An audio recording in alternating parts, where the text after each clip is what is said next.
Il existe un acronyme pour les tests unitaires, donc FIRST. Donc, les tests unitaires, il faut qu'ils soient rapides à exécuter. Donc, on ne veut pas passer 15 minutes à rouler tous nos tests. C'est beaucoup trop long. À chaque fois qu'on fait du code, on ne peut pas passer autant de temps là, à les rouler. Donc, toujours essayer de focusser pour qu'ils soient rapides.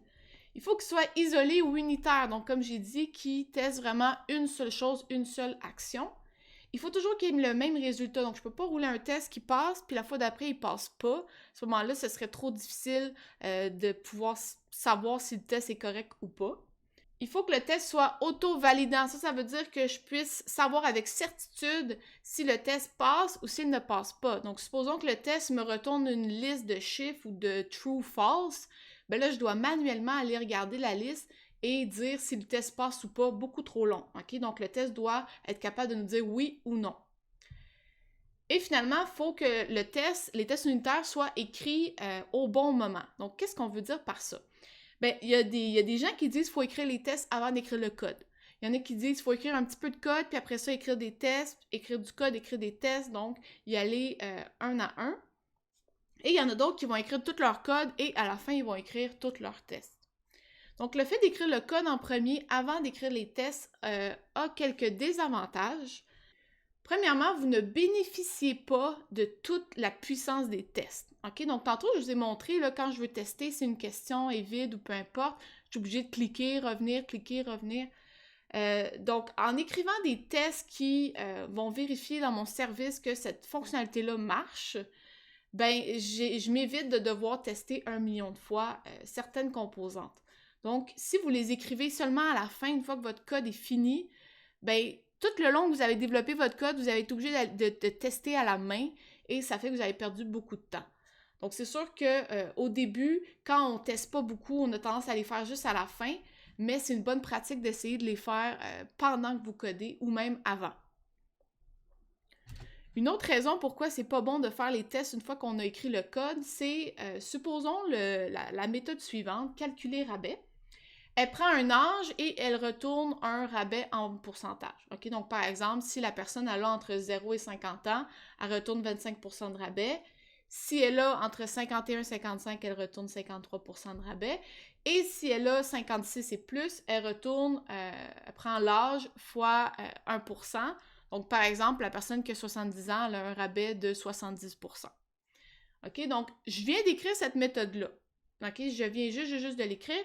Et maintenant, je dois écrire les tests pour cette méthode-là. Bien, c'est sûr que si je regarde le code et que j'écris mes tests, ce que je vais écrire comme test, c'est probablement ça. C'est-à-dire que je vais regarder les conditions que j'ai mis dans mon code et je vais écrire des tests qui correspondent. Fait un âge de 0, de 50, parce qu'ici j'ai deux conditions, un âge de 55, et finalement, ben, je prends un âge au hasard en haut de 56, donc j'ai pris 75. Donc ça, ce serait les tests que je ferais, vu que je viens juste d'écrire le code. Maintenant, je vous invite à faire une pause sur la vidéo et vous demander, est-ce qu'il y a un cas qui ne serait pas géré par ces tests-là? Parfait, donc si vous l'avez trouvé, la réponse, ben tout simplement un âge négatif. Ben on ne l'a pas écrit dans notre code, fait que quand on a écrit nos tests, on n'y a juste pas pensé. OK? Donc ça, c'est un bon exemple. Pour solutionner ça, ce que vous pouvez faire, c'est écrire le code, attendre une semaine et après ça, écrire vos tests parce que vous allez avoir oublié la majorité de votre code. Ou alors, tout simplement, avoir une personne qui écrit les tests, une personne qui écrit le code et les deux personnes ne se parlent pas nécessairement, sauf pour la signature des méthodes. Et donc, ben, ils n'ont pas de chance d'être influencés, en fait, par le code de l'autre personne. Maintenant, on va regarder écrire du code testable. Qu'est-ce que ça veut dire? Parce que c'est bien beau écrire des tests qui sont corrects, mais il faut aussi avoir du code qui est testable. Donc, on va regarder ensemble, on va le faire un petit peu interactif. Donc, je vais vous montrer des exemples de quoi ne pas faire et on va regarder pourquoi il ne faut pas faire ça. OK, fait qu'on va recommencer avec une fonction assez standard qui est Fibonacci. Donc, j'ai pris le code d'Internet pour ça. Et cette façon de faire-là utilise des appels récursifs. OK? Donc, dans ce cas-ci, j'ai deux appels récursifs à chaque fois que j'appelle ma méthode. Et dans mon test, ben, j'ai dit, parfait, je vais vouloir tester avec un grand chiffre. Donc, je vais mettre Fibonacci de 2000. Par contre, ce qu'on n'a peut-être pas réalisé, c'est qu'en mettant 2 appels récursifs comme ça, avec 2000, ben, le calcul, si vous voulez, c'est 2 exposant 2000 appels récursifs. Donc, on va rouler notre test et on va attendre que le test ait fini de rouler. Et là, on va attendre, puis finalement, on va dire, ben, coudonc, c'est bien long, qu'est-ce qui marche pas? Donc, ce qui arrive, c'est que, comme c'est des appels récursifs, ben, c'est exponentiel. Donc, Fibonacci de 40, c'est très rapide, de 80, c'est 2 années, et de 100, c'est 10 exposant 14 siècles. Donc, votre 2000 ici, je pense pas qu'il y a assez d'atomes dans l'univers pour représenter le nombre de temps que ça prendrait pour rouler ce test-là, ok? Donc, ce test-là ne correspond pas à la partie fast, c'est-à-dire rapide, parce qu'on va rester là pour le reste de notre vie. Une solution à ça, c'est tout simplement ici de rajouter en haut de votre test un timeout. Donc ça, c'est en millisecondes. Et en fait, ce qui arrive, c'est que si le test dure plus que 500 millisecondes, ben, on a un message ici qui s'affiche pour nous dire « Ah, ben écoute, ton test, il a duré trop longtemps, donc on arrête le test. » Et là, vous pouvez voir qu'en 500 millisecondes, il y a quand même eu le temps de faire pas mal d'appels, mais c'est pas suffisant. Donc, généralement, si vous avez un test qui fait quand même plusieurs choses, vous pouvez peut-être mettre un 5000. Même à ça, c'est 5 secondes, c'est quand même très long pour un test. Mais au moins, vous êtes sûr que ça laisse le temps à votre test de faire ce qu'il doit faire. Parfait. Donc, un autre exemple à quoi ne pas faire. Donc, il y en a certains parmi vous qui ont fait ça dans le TP1. En fait, c'est de créer des méthodes qui ont beaucoup de code. Donc ça, évidemment, ça brise le principe de unitaire ou isolation parce que comment est-ce qu'on va faire pour aller tester cette méthode-là, ok? Si on regarde cette méthode-là, ben, elle fait des rapports, elle utilise PDF Printer, elle crée des paragraphes, elle crée des entêtes, elle crée des tableaux. Ça va être vraiment difficile de tester les différents cas et d'être capable de vérifier si cette méthode-là fait la bonne chose. Donc, quand on pense à test unitaire, il faut aussi penser que notre code doit être facilement testable. Sinon, même si on fait des beaux tests, ben, ça va être difficile de les utiliser correctement. Prochain exemple, je veux vous montrer une méthode qui s'appelle temps de la journée. Donc, elle va chercher l'heure actuelle. Et en fait, si on est entre minuit et 6 heures du matin, ça dit qu'on est la nuit. Ensuite, ben, le matin, l'après-midi ou le soir. Donc, j'aimerais que vous faites une pause sur la vidéo et vous essayez de réfléchir à qu'est-ce que serait le test unitaire et de quoi il aurait l'air pour tester cette méthode-là. Si on regarde le test unitaire, il aurait l'air à peu près de ça. OK? Donc, j'appelle en fait ma méthode et je reçois le résultat dans une string. Et dans ce cas-ci, ben, mon test, c'est je veux tester le matin et je veux vérifier si le résultat final est matin. Par contre, ce test-là brise le fait d'être répétable. En fait, c'est qu'à chaque fois, j'ai le même résultat. Parce que comme c'est un localDateTime.now, ben, si je roule le test le matin, je vais avoir que mon test passe. Mais si je roule le test l'après-midi, la nuit ou le soir, ben, mon test ne va pas passer. Donc, j'aimerais que vous réfléchissiez à qu'est-ce que je préfère comme changement à la méthode d'en haut pour pouvoir être répétable. Je vous laisse faire une petite pause pour réfléchir à ça. Donc, une solution qui pourrait être envisagée, en fait, c'est de passer un paramètre qui est localDateTime à la méthode et par la suite, la méthode va utiliser ce paramètre-là. Par la suite, dans notre test, bon là, c'est un peu intense, là, mais c'est juste, en fait, on fait juste aller chercher un objet de type localDateTime avec une heure et une journée qu'on a choisi. Donc, à ce moment-là, je pourrais avoir un test pour le matin parce que j'ai mis 7h30, un autre test pour la nuit, un autre pour l'après-midi, un autre pour le soir. Dans les prochaines diapos, on va comparer différents tests pour regarder d'autres propriétés qui sont intéressantes des tests. Juste faire un petit commentaire dans toutes les photos de ma diapo, et en fait dans mon code, j'ai inversé le premier et le deuxième paramètre. Donc, le premier paramètre, c'est la valeur qui devrait être retournée par le test. Et la deuxième, c'est la valeur actuelle ou la valeur qui, finalement, vous avez dans une variable ou que vous avez calculée. Donc, vous allez voir que je les ai inversés partout, malheureusement. Donc, juste vous avertir pour ça. Donc, ce test-là, en fait, il appelle une méthode calculer prix. En fait, il va retourner le prix des patates. OK? Et on veut vérifier que ce prix-là, c'est bien 10,33 $. Donc, j'ai mis float. Le delta, c'est tout simplement le degré de précision. Donc, en mettant 0, je veux que ce soit exactement 10,33 tel quel. Maintenant, si je regarde mon deuxième test, donc j'appelle encore une fois la méthode calculer prix, mais cette fois-ci, je mets un item qui n'existe pas dans mon système. Et je m'attends à ce qu'une exception soit levée. Donc, je vais mettre le expected égale exception.class. Donc ici, je pourrais remplacer exception par n'importe quelle classe d'exception que je me suis créée ou qui existe déjà. Et pour que le test passe, il faut qu'une exception soit lancée. Pour ce troisième test-là, donc je fais la même chose qu'ici, c'est-à-dire que je calcule le prix d'un item qui n'existe pas, mais plutôt que d'utiliser le expected exception, je fais une autre stratégie. Donc, je vais faire un try-catch avec une exception et à ce moment-là, je vérifie que le message correspond à un message que j'ai donné qui est unknown product. Et je mets un assert.fail. Pourquoi assert.fail? Parce que si cette méthode-là ne throw pas une exception, je veux que mon test il passe pas, je veux qu'il échoue parce qu'il est supposé faire une exception. Donc, en mettant assert.fail, si jamais le code se rend à cette ligne-là, ça veut dire qu'il n'y a pas eu d'exception, il n'y a pas eu de catch, et donc je veux que mon test fail. Donc, j'aimerais vous poser la question, donc encore une fois, faire une pause sur la vidéo et réfléchir à les deux tests qui sont en bas. Est-ce qu'ils sont équivalents? Est-ce qu'ils sont pareils? Est-ce qu'ils font la même chose finalement? Donc, la réponse est oui, les deux tests font la même chose. Par contre, celui à droite nous permet d'aller chercher le message de l'exception. Donc, si jamais vous avez un traitement à faire avec l'exception en tant que telle, vous devriez aller vers la partie de droite, donc faire un catch, puis après ça, si vous voulez faire n'importe quoi là, avec le message.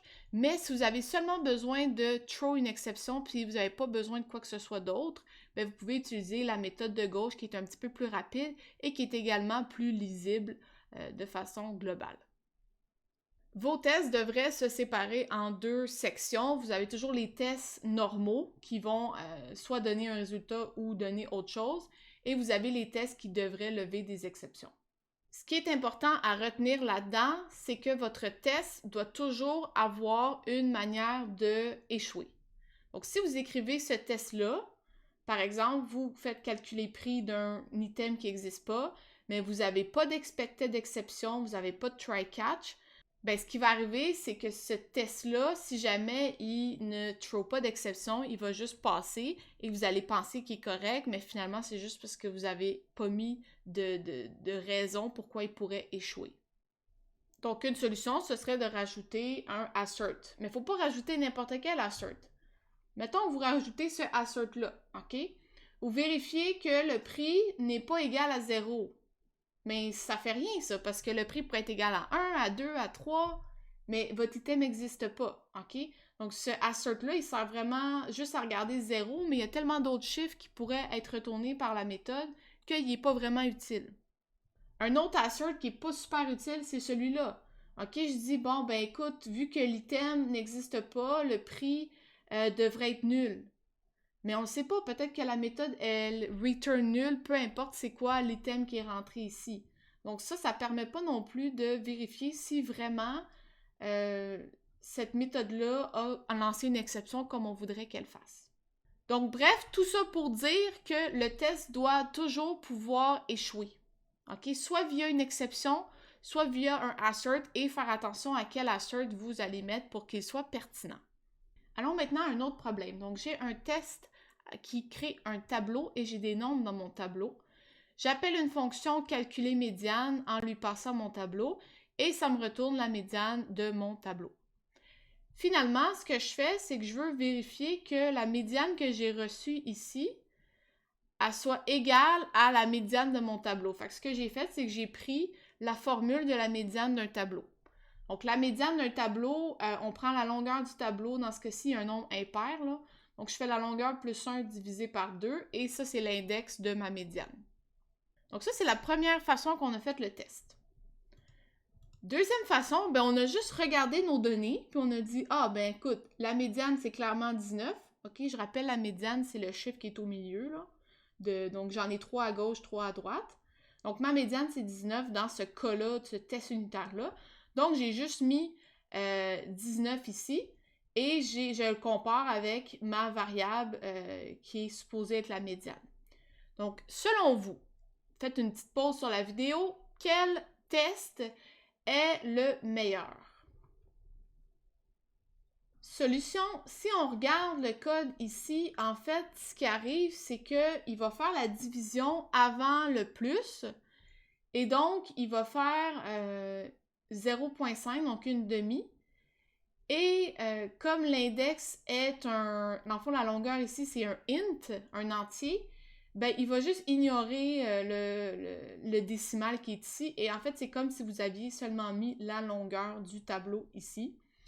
Et ce qui fait que ça fait un array out of bound et ben, il y a une exception qui est lancée et ça crache. Donc, la raison pour laquelle je vous ai montré cet exemple-là, c'est parce qu'il ne faut jamais mettre des valeurs calculées dans un test. Il faut toujours mettre le résultat comme une constante. Donc, ici, on a voulu bien faire en mettant la médiane, mais vous ne savez jamais si peut-être vous allez faire une erreur lorsque vous allez écrire la formule qui est ici. Et même si vous ne faites pas d'erreur, ben, si vous utilisez des variables ou peu importe, ça peut changer. Donc, le plus possible, calculez par vous-même via une calculatrice en utilisant un site comme Wolfram Alpha, peu importe. Calculez par vous-même la valeur, mettez-la en dur, codez-la telle quelle. Comme ça, vous êtes sûr que c'est la bonne valeur, puis vous faites juste comparer avec la valeur que vous avez déjà testée auparavant. Prochain test, je vais vous demander de faire une pause et de vous poser la question, est-ce que ce test est correct? Donc, qu'est-ce que le test fait? Il appelle 4 méthodes différentes et il vérifie que chacune de ces méthodes-là retourne le booléen vrai. Pour tester, on va aller rouler ce test-là ici. Et ce qu'on voit, c'est que le test a échoué à la ligne 33. OK? Donc, en fait, j'ai fait 4 appels de méthodes, mais je suis capable de savoir que celle-là ici n'a pas fonctionné. Donc, si je vais voir dans le code, je vois qu'effectivement, il y a seulement la troisième ici qui retournait faux. Donc, notez que si celui-là aussi retourne faux, que je relance le test, ben, il va encore me dire ligne 33, OK? Donc, tant que je n'ai pas réparé ce problème-là, j'ai aucune manière de savoir que la dernière aussi retourne faux. OK? Parce qu'il va seulement arrêter à celle-là.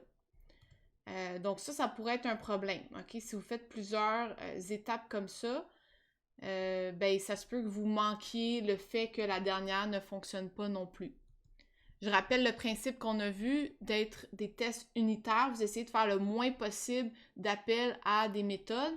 C'est sûr, par exemple, vous voulez créer un vote, ben, vous n'avez pas le choix de créer une question avant, mais n'empêche que essayez le moins possible de faire plusieurs appels comme ça, parce que dès qu'il y en a un qui ne fonctionne pas, ben, ça cause un problème pour ceux qui sont en dessous. Prochain test, on a sensiblement la même chose, donc j'ai 3 appels qui, encore une fois, devraient donner true, et à chaque fois, j'appelle une méthode différente qui s'appelle action 1, 2, 3. Donc, même chose, on va ici rouler le test. Et notre test passe. Donc, ce test-là est un petit peu différent parce qu'on s'attendait à ce qu'il y ait une exception qui soit lancée. Et donc, on a fait nos 3 appels et on voulait qu'il y ait une exception qui soit lancée pour chacune des méthodes qui est ici. Donc, on dit « Yes, mon test passe, je passe au suivant ». Mais en fait, ici, on a fait une grave erreur, OK? Parce que si on regarde le code de ces méthodes-là, on voit qu'il y a seulement la première méthode qui lance une exception. Les deux autres ne lancent pas d'exception. Et donc, c'est un problème. Donc, on voulait s'assurer que les 3 lancent une exception et finalement, il y a juste la première. Donc, encore une fois, faire très attention, surtout si vous avez des exceptions, vous devez absolument séparer vos tests. OK? Donc, vous prenez le test, vous le copiez 2 fois, 4 fois, peu importe. Et vous mettez une une ligne par test pour être sûr que vraiment, voyez-vous, là, on voit que, ah, celui-là ne lance pas d'exception, celui-là ne lance pas d'exception, et il y a seulement celui-là qui fonctionne. Donc, super important d'essayer le moins possible d'avoir plusieurs appels comme ça pour vous permettre de voir quelle méthode fonctionne correctement. Donc, troisième leçon, ne pas mettre dans un seul test plusieurs instructions qui peuvent échouer. On a presque fini, il nous reste seulement une comparaison à faire, donc le test suivant. Je vous demande de faire pause et de réfléchir à qu'est-ce que ce test fait. Parfait, maintenant vous pouvez regarder le prochain test. Et en fait, ce que vous réalisez, c'est que le nom du test peut vous donner beaucoup d'indications sur à quoi il sert. Donc, si mon nom de test, c'est « Ajout question KO », KO, ça veut dire que je m'attends à ce qu'il y ait une exception, je m'attends à ce que ça ne fonctionne pas. Et j'ai mis « vide » après. Donc, ça, c'est un test qui est dans votre TP3.